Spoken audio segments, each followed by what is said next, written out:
Avant de commencer cette vidéo, je vous précise qu'une fois de plus, le chapitre 4 est disponible en description et en français. Donc n'hésitez pas si vous ne l'avez pas encore lu. Des bisous.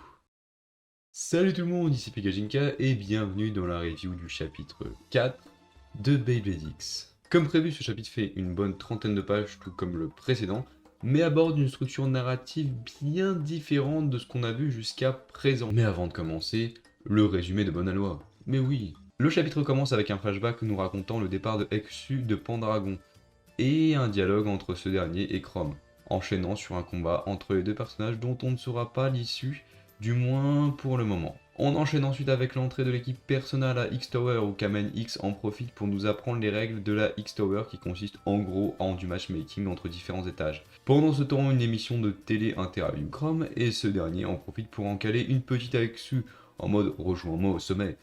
Ça hype ce dernier, Multi fait la gueule et Bird est toujours aussi con et impatient. Du coup, la seule meuf responsable de ce groupe de clampins décide de regarder un match à la X-Tower pour faire patienter les gamins.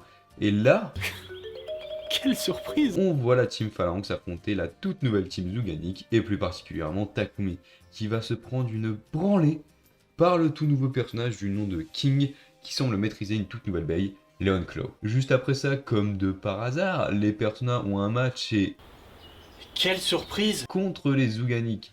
King en profite pour taunt un peu les personnages en mode oui, je suis un animal, vous puez la race des faibles, je suis très original. Avant de commencer le match dans lequel Multi sera envoyé en première avec une toute nouvelle tenue, et il va vraiment falloir arrêter ça, cette dernière va affronter un certain Toguro qui maîtrise une baie de type endurance, Viper Tail, et qui taunt aussi Multi en mode oui, tu comprends, j'ai une baie endurance, donc prends une type attaque, comme ça je gagne avec un désavantage.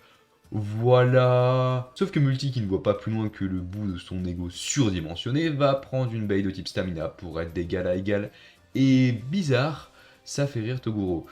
Comme si c'était un peu prévu. Bon, voilà pour le résumé du chapitre, et ce qui saute aux yeux en premier lieu, c'est avant toute chose la structure narrative et la façon de raconter les événements qui sont totalement différents de ce qu'on a vu auparavant. Dans les anciens chapitres, on avait une situation initiale à un élément perturbateur, une solution et une conclusion. C'est un schéma très basique et très accomplissant pour le lecteur, ça donne l'impression d'avoir fini quelque chose. Alors que là, on commence avec une histoire qui n'a rien à voir avec le plot de base et qui est laissée en suspens, ensuite on reprend là où on en était, puis retour dans un passé plus proche pour revenir au présent où la fin est en réalité une introduction à la situation d'après. Ici, le but du chapitre a bel et bien été de commencer l'histoire une bonne fois pour toutes en prenant son temps, que ce soit en plaçant les enjeux de la rivalité Exu-Chrome, en expliquant les règles de la X-Tower et en nous présentant correctement les prochains adversaires avec une mise en scène de leur caractère et de leurs compétences. Personnellement, ça me fait très plaisir de voir le manga Baby X prendre tout son temps, et ce malgré le fait d'avoir eu la contrainte d'avoir représenté non pas une, mais deux baies ce mois-ci. Habituellement, et surtout avec Beyblade Burst, on va pas se mentir, on avait la même structure narrative qui se répétait encore et encore.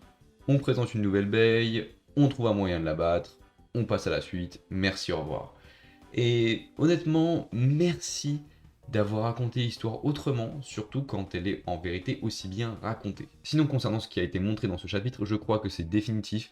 Bird est un putain de tocard qui a été écrit pour commencer tout en bas de l'échelle, et je vais être honnête, j'attends le moment où on va le voir vraiment briller, parce que là, hormis dans le chapitre 1, où on a eu une belle exposition de son caractère, il est un putain de boulet plus qu'autre chose. Concernant le flashback de ce début de chapitre, je trouve que le choix d'avoir fait connaître l'identité de Kamenix à Chrome est intéressant, parce que ça nous donne une rivalité mutuelle et entretenue par les deux personnages, plutôt que d'avoir une rivalité unilatérale où l'un n'a même pas conscience de l'existence de l'autre.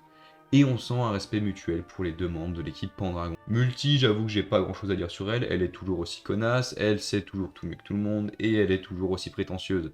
C'est pas une critique, je dis juste qu'elle est dans sa constance habituelle, et d'ailleurs je pense que ça va lui coûter cher dans son combat contre Toguro, qui a l'air de lui avoir tendu un piège. La nouvelle team Zuganik, je la trouve assez cool et charismatique, c'était une bonne chose de faire revenir Takumi pour mettre en valeur cette team, puisque du coup, en battant ce dernier, on comprend que les Zuganik sont assez forts. Concernant le peu de personnalité qu'on nous a montré de ces derniers, j'ai pas énormément à dire. King est fier comme un lion, Toguro semble vicieux comme un serpent.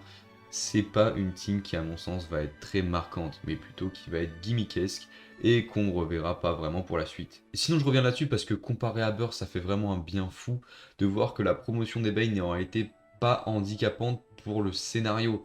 parce que dans Shozen notamment, il y avait des moments où c'était juste des présentations de Bay, et on va se l'avouer, c'était chiant. Bon, une fois de plus, j'ai adoré ce chapitre, et ce pour plusieurs raisons. Déjà la présence de flashbacks avec une vraie exploitation du lore de l'univers de Beyblade X, la Team Zugani qui franchement en impose, que ce soit en termes de chara-design ou juste de caractère, et enfin la structure narrative qui a évolué et qui donne un vrai vent de fraîcheur au manga, et j'espère sincèrement qu'ils vont continuer là-dessus sans se mettre de frein. C'était à peu près tout ce que j'avais à dire sur ce chapitre. Si vous avez un avis, n'hésitez pas à le partager en commentaire. C'était Pegajinka, on se retrouve dans une prochaine vidéo. Bye tout le monde. Bon, voilà pour le résumé du chapitre, et ce qui saute aux yeux en premier lieu, bah, c'est que c'est absolument pas la même structure narrative et la même façon de raconter les événements. Nique ta grosse mère. Putain,